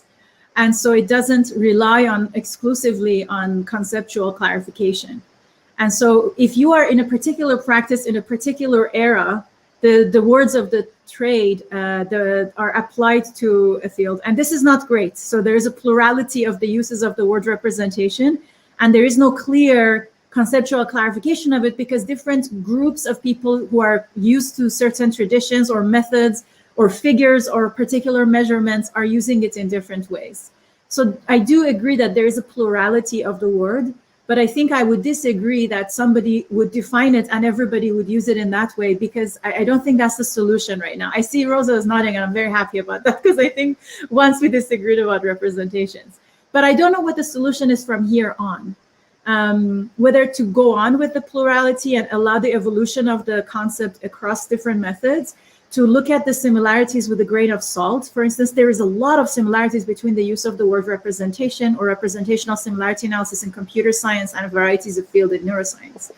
Do we go with that and look at commonalities with a grain of salt, or do we enforce similarity that's never going to work? Do we accept plurality? I would love to hear what you think, especially Rosa, Melanie, and John, about these different kind of uses of representation.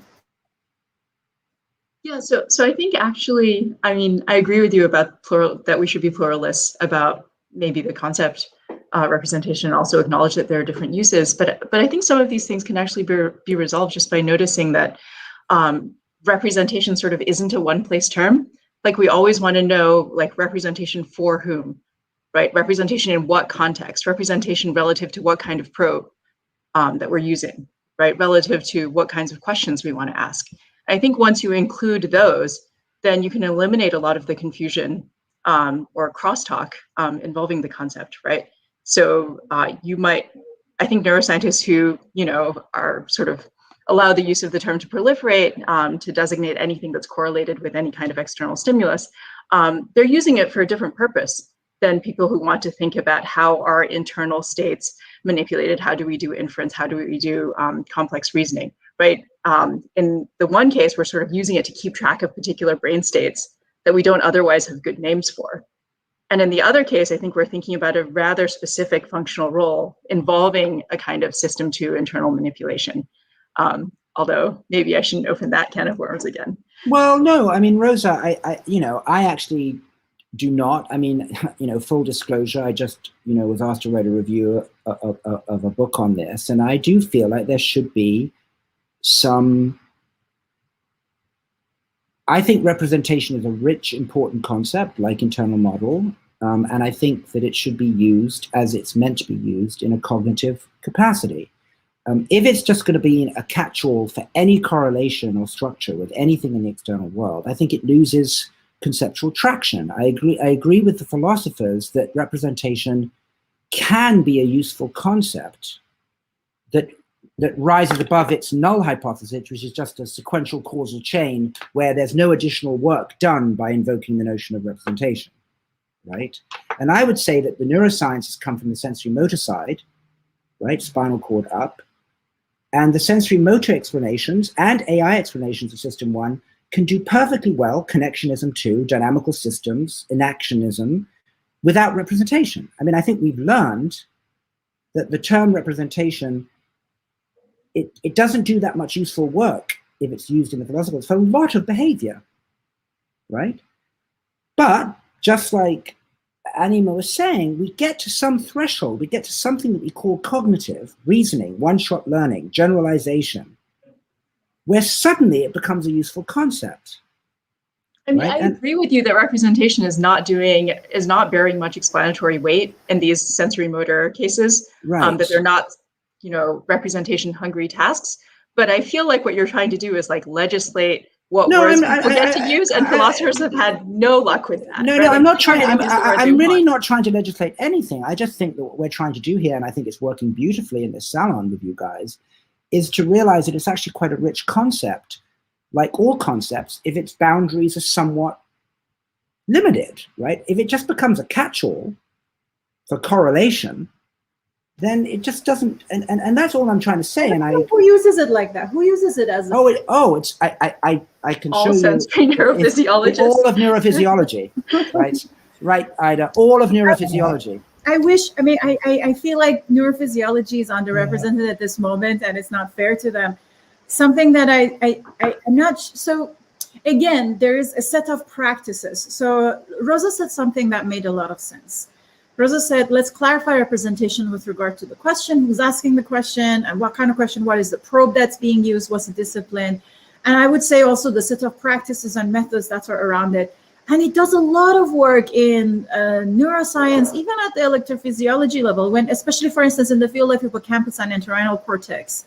I'm not sure what use would it be for us to not use the word representation. Like, I'm not sure what's the benefit of that. Or when we're talking about visual representation, for instance, how the visual world is represented in V1, V2, V3, and when we think about different representations in FFA and in PPA, I'm not sure what we gain by dropping the term representation here. We should maybe not drop it, Ida, but I just think that if we want to use it in its rich sense so that we can work on cognition and thinking and common sense, then it's either going to need to have an upgrade, and we can call it representation plus, we can call it representation squared, but all I'm saying is that there's a qualitative conceptual difference from the way that it is conceived if we're going to talk about the kind of things that, system 2, common sense, one-shot learning, to the way that you just talked about it, which it can be used for every area in the brain by every neurophysiologist who happens to be recording from that area. it just doesn't, the conceptual distinction gets diluted and blurred and lost. That's all I'm saying. I'm not legislating for the word. I'm just saying maybe we should come up with a new one. Sorry, I don't know. Sorry, there is, it seems like you seem to be saying that different versions of this. It seems like you think representation is a system two thing, which that's not the case. And you also seem to think that symbolic systems are system two and connectionism is system one. Like, that's not the case either. It's not about it being the case or not, Ida. I'm just saying, and you're right. It is. I'm just saying that I'm just telling you, I'm putting my flag in the sand. I'm saying that I agree with those philosophers and scientists who think that there's a rich extra notion of representation that is more usefully invoked than its generic spillage over the whole field. Now, that's all I'm saying. I agree with you that people can use it, and I'm not going to legislate it, but I think that if we're going to think about it for cognition, it has to be more richly defined and more narrowly defined. So who is the scientist that uses the term representation? I can give you, look, I've just written a paper, I'll send you, there are hundreds of examples every day. Scientist, not one scientist. Okay, the hand knob, okay. Let me say the question. Like, Peter Strick, I'll give you one. Peter Strick saying the hand is represented in motor cortex. Sorry, that's not the answer to my question. My question was, and let me say the question first. The question is, which scientist claims that representation is a system two thing? William Ramsey uses it. Who is William Ramsey? He's a philosopher of science. No, I said which scientist? I do. Other than you, which scientist? Well, I mean, David. Doctor first. Yeah, David Barak agrees with it too. He also is a philosopher. No, he's not. No, well, he does. A lot of people do. Don't. There are a lot of people who agree. Give me somebody other than someone. You and David just wrote a paper. I know that, which is awesome. By the way, everybody, please go ahead and look at John and David Barak. Another person would be Jordan Grafman, for example. So Jordan Grafman says that representation can be only used for system two. No, I'm saying he uses it. He does that. System two is not a language you would use for sort of abstract cognition. Okay, we do not call all abstract cognition. I don't know who's we. So okay, we is cognitive neuroscientists, in which I'm trained. Cognitive computational neuroscience. Right. So I'm just saying that this is a useful. There are a varying degree of positions on this, and I'm saying that one can decide when does it do useful work. That's all I'm saying, and I believe that it does useful work if you enrich the abstract representational notion of it, so that it's more like a model and more of an offline thing. Now, we can disagree about that, but wait. I just want to know, like, if you are talking about it as a, one person with a... No, I'm saying that I'm saying there's a spectrum. Let me finish, John, because Jordan Grafman, are you talking about the 2003 paper about processing versus representation? Because I don't think that it requires representation to be abstract, even in that paper. So I would even disagree with one. I'm just saying that there's a spectrum of disagreement, and I'm just saying that we have to decide. There is no definitive. No one gets to define anything. Okay. What I'm saying is we have to decide: does it do useful work as a concept in a more restricted fashion for us to get pragmatically to the kind of things that Anima wants to solve? Now, if we decide that the word symbol and representation are of no use whatsoever to get to system two, and they're false friends and they have no correlation between them, and that we shouldn't use them, that's fine. But I'm just saying that there's a conversation here where these terms are doing some work sometimes, and at other times they're not. And are they useful to get towards what Anima wants to get to? It's an open question. I'm not going to be dogmatic about it, but I'm just saying that there are forms of the debate that might make it useful to get towards where we're trying to get to, with respect to common sense, one-shot learning, reasoning, whatever you call it.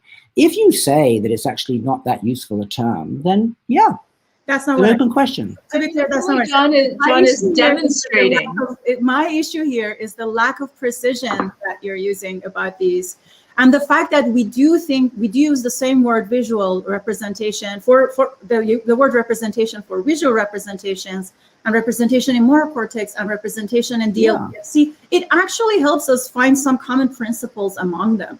So I think that actually using the word in a more broad sense has provided a lot of benefits, especially for those of us who study regions of the brain that are a little bit more difficult, like the prefrontal cortex, because there is no specific stimulus like the same way that, you can put a monkey anesthetized and then show them something in MRI and you can still get the visual representations. But it's not the same way if you want to evoke particular prefrontal cortex representations. But it helps to know certain things about what's common in representations, what's not. So I don't know, I can't see that there has been any argument provided that it's useful to only use representation for symbolic or system 2. I haven't seen that argument ever before, to be honest. Yeah, and I think you're right. I think you're right. I actually think you're right. I actually am taking that strong stand. You're absolutely right.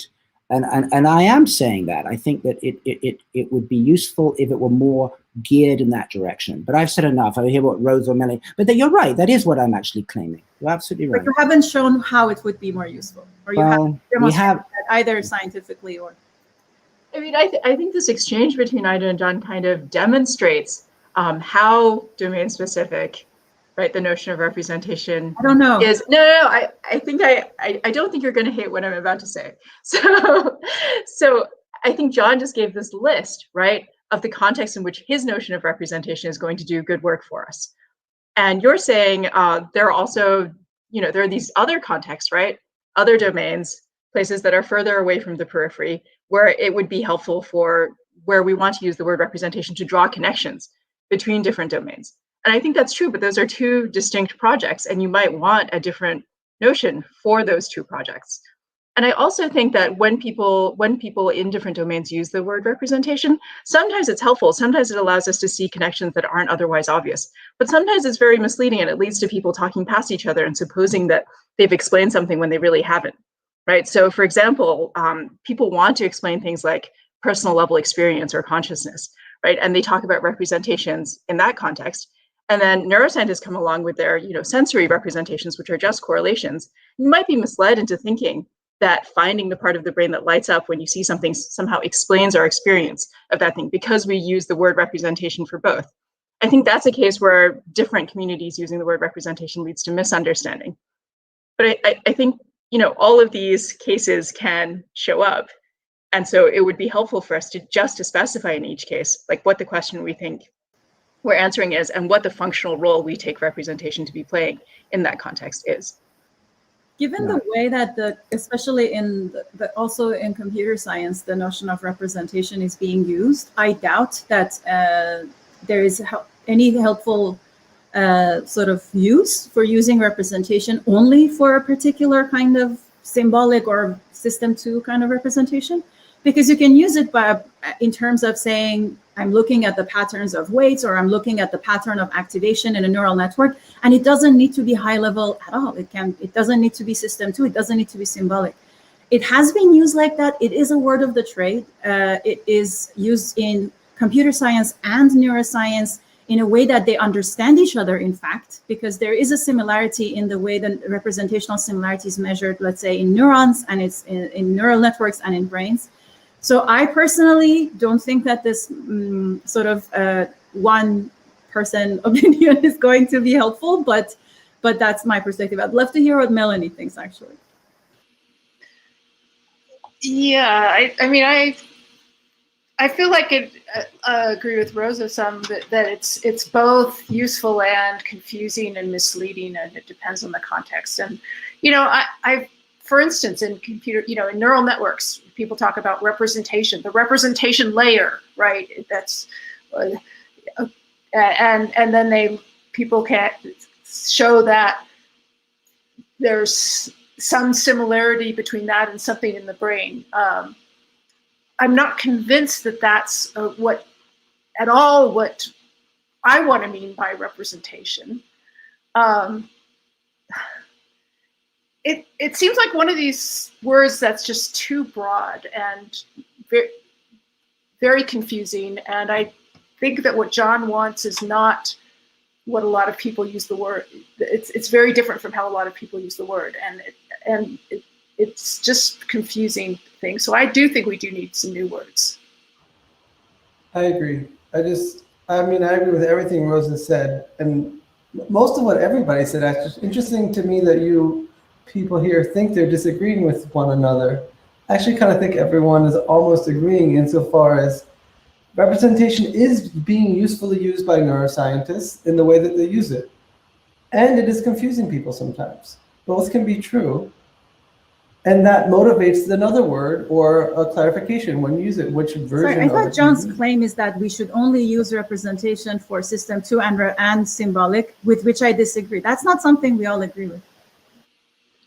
I don't even agree with system 2 as a concept. But I'm not making any. All I'm saying is that we're all aware that there's something that we still need to get right, which I think Anima better, really pointed out.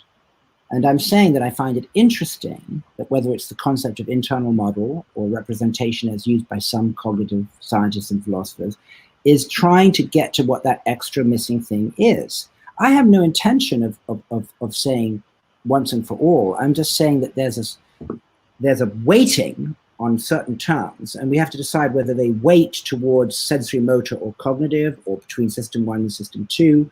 And all I'm saying is representation as a concept weights, in my view, more interestingly towards the cognitive, towards the system 2, towards the internal model, towards the symbolic. I just think that if I had to do a heat map, I would push that word in the direction of those things, rather than reflexes, system 1, model 3, blah, blah, blah. And I'm just saying that it does more work to me, in terms of how I understand it, pushed in the direction of the other. There's a bias that I prefer for the use of the word. Do people want to use it? Does it do use it? That's fine. I'm just saying where I think my bias lies in terms of where it should be. That's all I'm saying. And if it doesn't manage to do that work, it's too overused already, we'd have to come up, as Melanie said, another word. I just want to also amplify, because we promised Iris that we will ask her question in the salon. I just want to find the question. I repasted it, but let me just go back to the answer question area. Wait, where is Iris's question? Oh, I am somehow not finding Iris's question right now. Can somebody else see? Oh, there it is. There it is. So Iris asks, if we have multiple realizability of cognitive functions, how may the plausibility at biological level be a crucial aspect? So we were talking about the higher levels, and now we're talking about a little bit grounding it in bio, right? And she adds, cannot come on screen, please ask for me. Okay, that's it. So yeah, so I think Rosa discussed with her a little bit in the chat. And Kanaka was excited about this question as well. So I think there is a disagreement between different people about the importance of biological plausibility and whether neural, I think Melanie even mentioned that she's not sure if neural networks are biologically plausible. So I guess one question that Iris has is the relationship between plausibility and the importance of biological plausibility. As in, if we figure out a way to simulate the function, does it even matter that it's bioplausible? So I said this in the chat, but I think, whether bioplausibility matters depends on what question you're asking, right? Like if you want to understand how the brain works, then your model had better be biologically plausible. But if you're just interested in the cognitive capacity, understood as sort of unmoored, we don't care whether the brain does it that way, then maybe it doesn't matter. And I think, you might learn something from finding a model that is biologically impossible, because that tells you something about the capacity and how easy it is to realize, right? Maybe there are many ways to do this thing. There are two forms of biological plausibility, right? Bradley Love has written about this. In other words, I think it's interesting, and I think when we had blanking on first name, the philosopher Chirimuta on, she was very interesting about this, about believing that we need to know more details than we do to actually get to cognition. Right? In other words, it's the idea that there are secrets in the details of biological tissue above the current abstraction we're working with neural networks that are going to be very important. Okay, so that's the idea that we're missing something still. Is it computation in dendrites? Do we need to know about inhibitory interneurons and excitatory interneurons? Do we need to have spiking networks? In other words, have we missed some implementational detail that will non-linearly, qualitatively change the game? Okay, I think that's one way of plot. The other one is that every time you have a functionalist explanation that like what, AlphaGo doesn't have neurons, and it did a good job at playing Go. And maybe one day we'll have a computer that can do System 2 reasoning. And I think Ida and I, as functionalists, would say that there's no a priori reason to believe that you have to go in that direction like Anima was going until you're biologically plausible. Go as far as you can before you need to implement spiking and inhibitory interneurons and all that stuff. So there's slightly different views of biological plausibility. One is, what are you allowed to do starting now? Are you allowed to be a functionalist? And the other one is it possible that we are missing something so fundamental that unless we go back to the biological details, we're going to end up going down the wrong road? And those are two slightly different versions of biological plausibility, as far as I can tell. And we shouldn't confuse them. Yeah, so I'm really curious what Melanie thinks biological plausibility means, right? Like, what would count as something being biologically plausible? How close does it have to be to the brain and the things that we know about the brain to count as biologically plausible?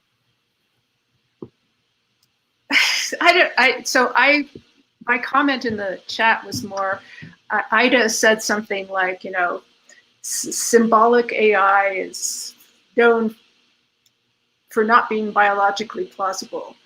And I was just responding to that with, well, neural networks, while they're supposedly bio-inspired, they're not very biologically plausible either. Right. So if that's, not the right distinction to make.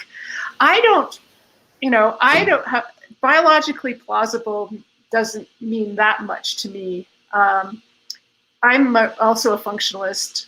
I don't care about biological plausibility so much, but I do feel like maybe there's important clues. Maybe if we understand the function of like spiking versus non-spiking, then we can use that to accomplish something that we couldn't otherwise. But I'm not religiously, biologically, in favor of biological plausibility at all.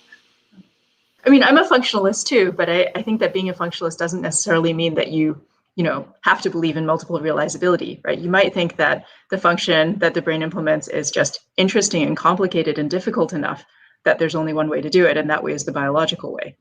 But I guess I'm interested in whether there's some space between biologically plausible and just plain biological. Like, are the only things that are biologically plausible things that are just made of brain stuff? So as functionalists, I guess it depends. I guess let's call something weak functionalism if somebody thinks that octopus and human can have similar functions, although the specific biological realizations of them are different. So it's still kind of multiple realizability, but a little weaker than saying silicon can have the same kind of function as well, right? So something that's not biological can also have that function. But if one thinks that only one species can have a particular function, I'm not sure if that's functionalism anymore, right? If it's just the mammalian type of prefrontal cortex that can create certain kind of functions, then I think that that's not quite functional. I think that's still functionalism. It's just more fine-grained, right? We're saying we care more about how long things take and how much space they take and what the failure profiles are and how robust they are and whether it's sensitive to things that we're sensitive to, like temperature and so on. Right? It's a decision about how many details you want to abstract away from. I don't think it makes it more or less functionalist. Right? Functionalism just says we care about what it does and the context in which it does it. I thought multiple realizability was a requirement there, but it's true that functionalism was inspired by multiple realizability, but I don't think functionalism requires multiple realizability. I see. I haven't seen people who are I mean, you're the first person I meet who's a functionalist but doesn't believe in multiple realizability. But one thing that I wanted to say to Melanie is that maybe as functionalists, our bar for biological plausibility is low, but still, with whatever bar that we have, neural networks are more, and now I'm talking in terms of comparison, not in absolute terms, are more biologically plausible and biologically inspired than symbolic systems, at least as they have been implemented in the history of artificial intelligence. So that's what I was saying in the chat. Right. But again, that's a low bar for biological plausibility. Yeah. And some, I think there was a neuroscientist in the chat, David Linden, who was saying, synapses don't just have weights, they have dynamics. And that's really important. And most synapses in artificial neural networks don't have dynamics, and that's just something that people ignore. And but maybe it's okay to matters. ignore them until, we don't know what the dynamics of synapses are actually doing for us cognitively yet. So maybe this is the methodological point that David was making earlier. Like, let's see how far we can get without including these details, and then only add them in when it seems like, we're stuck.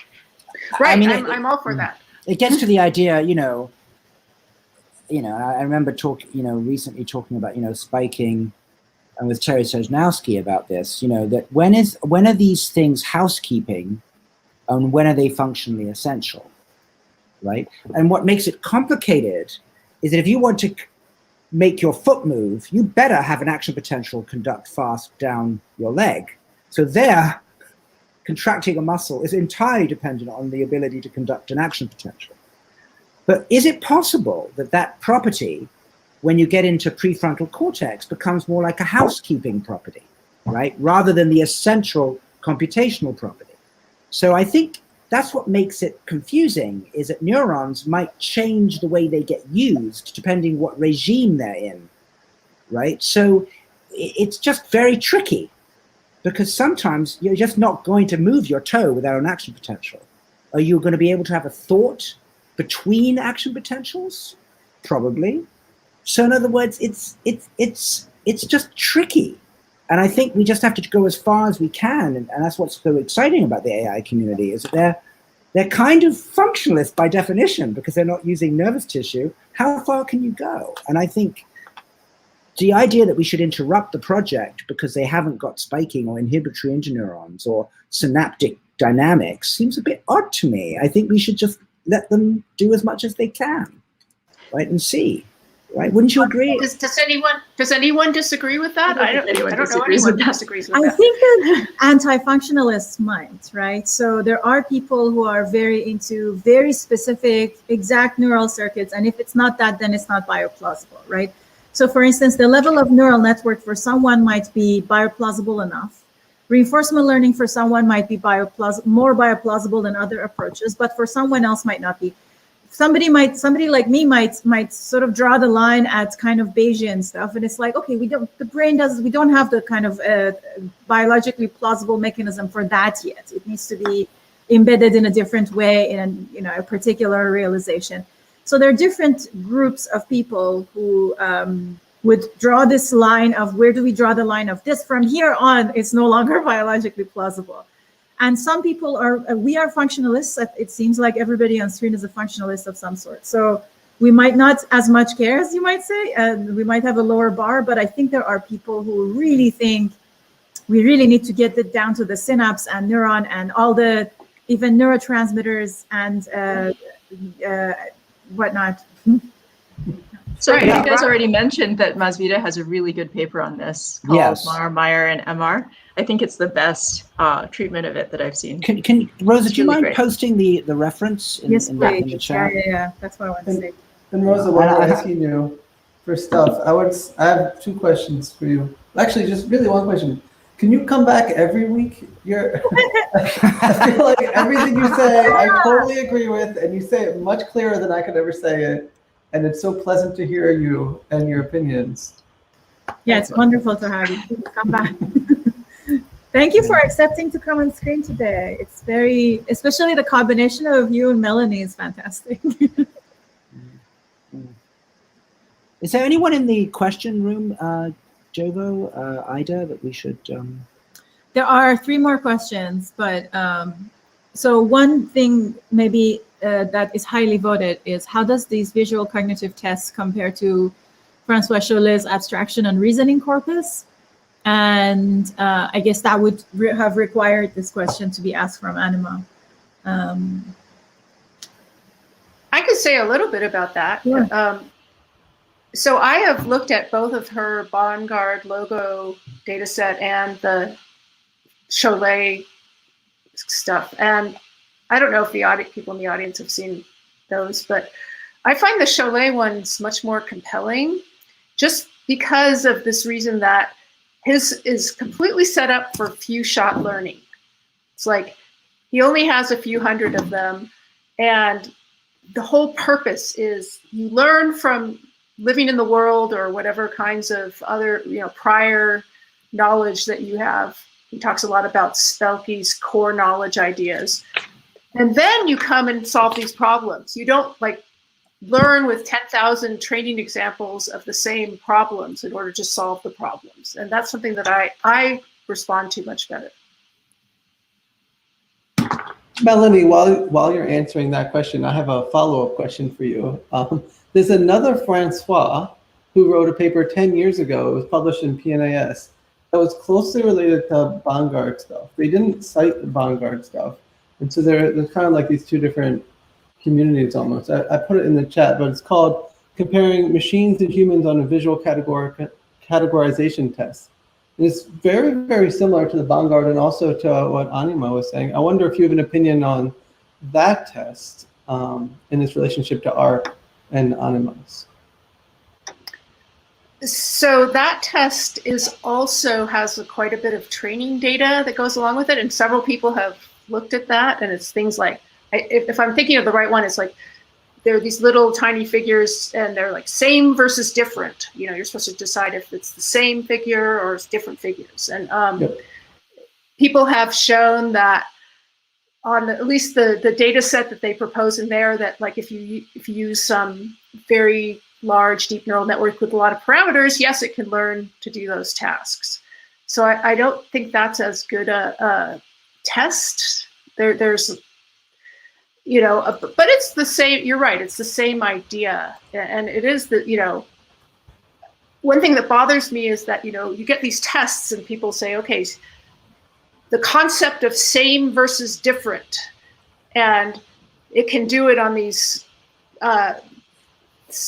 problems, but if you actually gave it some significant variation, the networks wouldn't be able to solve the problem. So it's not testing them broadly enough. And that's a big question, how do you do these kinds of tests of machines or humans broadly enough? When people do these Ravens problems, supposedly that's a good predictor of their ability to do abstraction in general. But is that really something that you could say about machines that could do all of these problems? I don't think so. But so I don't know. It's hard to say how to test this kind of ability. I like these tests, and it's closely related to some things Ida have talked about in the past of having tests of intelligence that don't require understanding English language. Like I think Ida's talked about some navigation tests.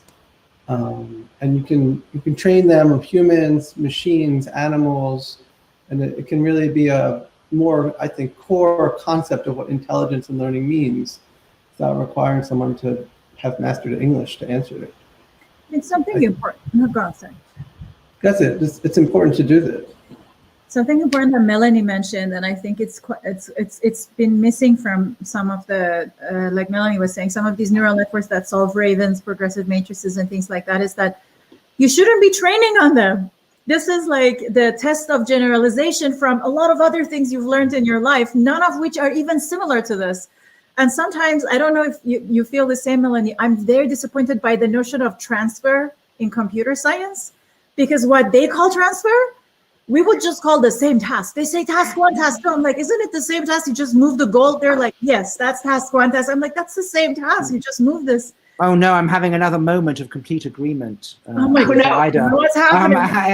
But I think, what I think is what's very interesting about this conversation and what Anima had and what we're talking about is, I think regardless of the words we use, I think that there is something that we're still not managing to master in the AI or understand in neuroscience.